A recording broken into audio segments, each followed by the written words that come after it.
Making news now tonight, an attack on a Saudi Arabian oil facility over the weekend led to the largest single-day increase in the price of oil on record. Color 10's Nigel McDonald met with a local Middle Eastern political expert for us today. She's back now to tell us what she learned about that. Nigel? Well, David, one expert told me that the spike in the gas is the least of our concerns. He says if things get out of hand, we could be looking at another war. Tensions remain high following what the U.S. believes was an Iranian strike on Saudi oil facilities. However, President Trump says he isn't ready to commit to a military response. You know, there's plenty of time to do some dastardly things. It's very easy to start. The president did announce new sanctions on Iran, and one local expert told me he agrees with this decision.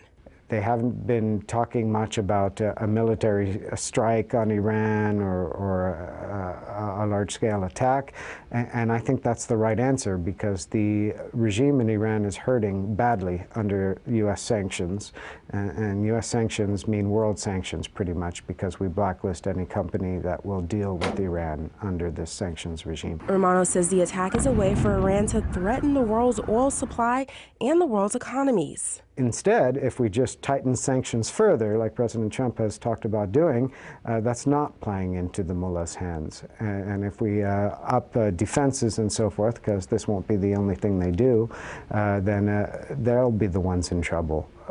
They probably, no one's talking about us invading Iran. No one has the stomach for that right now, especially a year before an election. He says President Trump's response seems to be not to get entangled in more military adventures abroad.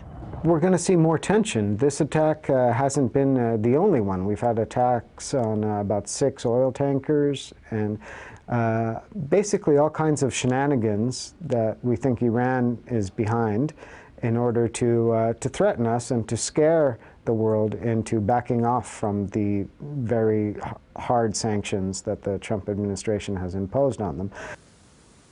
Well, for now, Iran continues to deny involvement in the attack and has warned the U.S. it will retaliate immediately if it is targeted.